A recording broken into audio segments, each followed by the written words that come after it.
Thyroid பிரச்சனைனால குழந்தை நிற்கிறது பாதிக்குமா? Thyroid இருக்கும்போது, பிரெக்னன்ட்டா இருக்கும்போது குழந்தைக்கு ஏதாவது அஃபெக்ட் ஆகுமா? நெறைய பேருக்கு இது பயப்பட வேண்டியது இருக்கு. தைராய்டுன்னு சொன்ன உடனே ஒரு பெண்மணியோட ஃபேஸே மாறி போயிடுது.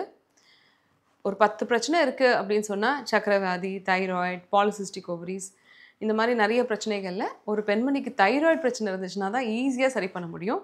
ஏன்னா தைராய்டுக்கான மெடிசின்ஸ் வந்து நம்ம உடம்புல எப்படி செக்ரீட் ஆகுதோ, அதே மெடிசின்ஸ் வந்து டேப்லெட்டாவே அவைலபிளா இருக்கு.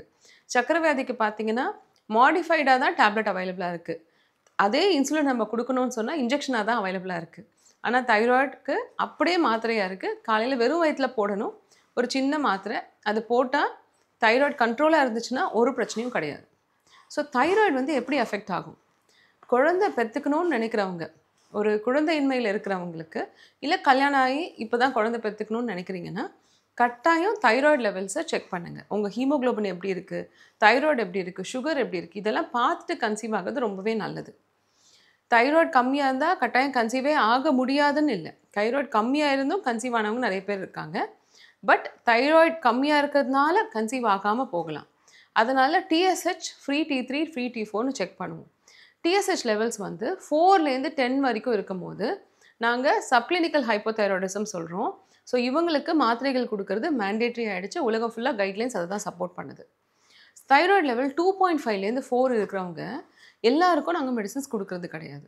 ஆனா, ஒரு குழந்தையின்மையில இருக்கிறவங்களோ, இல்ல 2, 3 மிஸ்கேரேஜ் ஆனவங்களோ இருக்கும்போது, அவங்களுக்கு டேப்லெட்ஸ் குடுக்குறோம். எப்படி குடுக்குறோம்?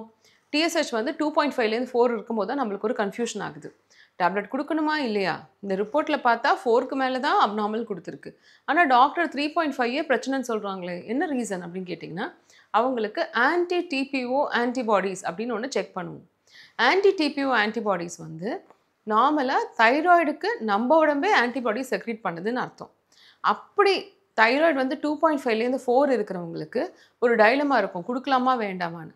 அவங்களுக்கு ஆன்டி டிபிஓ ஆன்டிபாடிஸ் பார்த்துட்டு, அது ப்ராப்ளமேட்டிக்கா இருந்ததுன்னா, கட்டாயம் தைராய்டுக்கு மெடிசின்ஸ் குடுக்குறது ரொம்பவே நல்லது. ஒரு 6 இயர்ஸ் குழந்தை இல்லன்னு சொல்லிட்டு வருவாங்க. We turn out to be a lucky doctor. ஒண்ணுமே பண்ணியிருக்க மாட்டோம். தைராய்ட பார்த்து, ஆன்டி டிபிஓ ஆன்டிபாடிஸ பார்த்து, அதுக்கான மெடிசின்ஸ குடுத்த உடனே அவங்க கன்சீவ் ஆயிடுவாங்க.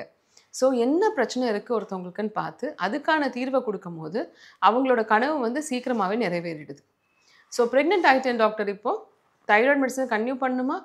10 மாசமா இந்த மெடிசின நான் எடுக்கணுமா? அப்படின்னு கேட்டீங்கன்னா, நார்மலா இருக்கும்போதே உங்களுக்கு தைராய்டு இருந்துச்சு அப்படின்னா, பிரெக்னன்சில அது சரியாகறதுக்கான சான்சஸ் வந்து ரொம்பவே கம்மி. ஏன்னா, இப்ப நீங்க ஒருத்தவங்க இல்ல 2 பேர். ஸோ உங்களுக்கும் தைராய்டு வேணும், குழந்தைக்கும் வேணும். அதனால தைராய்டு ரெக்வயர்மென்ட் இன்கிரீஸ் வேணா ஆகலாம் பிரெக்னன்சில. ஆனா கம்மி ஆகாது. ஆனா டெலிவரி ஆயி ஒரு 6 வீக்ஸ் டூ 8 வீக்ஸ்ல தைராய்டு லெவல்ஸ் நார்மல் ஆகலாம். அதனால பிரெக்னன்சில 3 months once thyroid level check பண்ணிக்கோங்க. தைராய்டு மாத்திரைய ஜாஸ்தி பண்ணணுமோ, இல்ல கம்மி பண்ணணுமா அப்படின்னு டாக்டர்ஸ கேட்டு கரெக்ட்டா போட்டுக்கோங்க. தைராய்டு குழந்தைக்கு வரது, குழந்தைக்கு தைராய்டு லெவல் கம்மியா இருந்துச்சுன்னா, அதுக்கு அம்மாவான நம்ம தான் பொறுப்பு. ஸோ, நீங்க கரெக்ட்டா மாத்திரைகள் போட்டா தான், குழந்தைக்கு தைராய்டு பிரச்சனை வராம இருக்கும். ஸோ, தைராய்டு மெடிசின் போடுறது உங்களுக்கு டாக்டர் சொல்லியிருந்தாங்கன்னா, தயவு செஞ்சு நான் உப்பு சாப்பிட்டு கண்ட்ரோல் பண்ணிக்கிறேன். நான் வந்து எக்சர்சைஸ் பண்ணி கண்ட்ரோல் பண்ணிக்கிறேன்னு சொல்லி பிரெக்னன்ட் பேஷண்ட்ஸ் ட்ரை பண்ணாதீங்க. நார்மலா இருக்கவங்க நீங்க ஒரு 2, 3 மந்த்ஸ் இயற்கையா கூட ட்ரை பண்ணலாம். தட் இஸ் டைம் இருக்கு நம்மளுக்கு. நம்ம மட்டும் தான் அஃபெக்ட் ஆகும். ஆனா பிரெக்னன்ட்டா இருக்கும்போது don't try anything which is different. Doctor மாத்திரைன்னு போடணும்னு சொன்னாங்கன்னா, கட்டாயம் போட்டுக்கோங்க. ஏன்னா, ஒரு சில பேர் வந்து தைராய்டுக்கு மெடிசின் குடுத்தும் நான் போடல டாக்டர். அதனால என் குழந்தைக்கு தைராய்டு வந்துருச்சு. அதனால குழந்தைக்கு வந்து மூல வளர்ச்சியில பிரச்சனை இருக்குன்னு சொன்னவங்கலாம் இன்னுமே இந்த காலத்துலயும் இருக்காங்க. ரொம்ப வேதனைக்குரிய விஷயம் அது.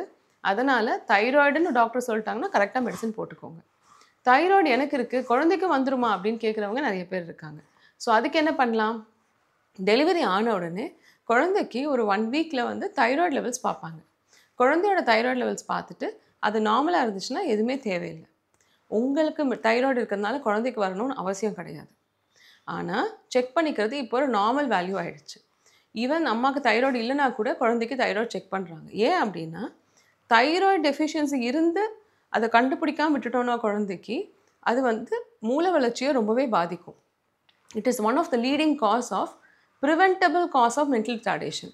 ஒரு குழந்தைக்கு மூல வளர்ச்சி இந்த ஒரு மாடர்ன் எரால தைராய்டு கம்மியா இருக்கிறதுனால நடக்கவே கூடாது அப்படின்னு தான் உலக நாடுகள்ல இருக்க டாக்டர்ஸ்லாம் நினைக்கிறாங்க. அதனால தான் குழந்தைக்கு தைராய்டு செக் பண்ண சொல்கிறாங்க. உங்களுக்கு தைராய்டு இருந்தாலும் இல்லாட்டியும் குழந்தைக்கு தைராய்டு செக் பண்ணுவாங்க. So all the best. Don't worry about thyroid. It is the easiest thing to solve.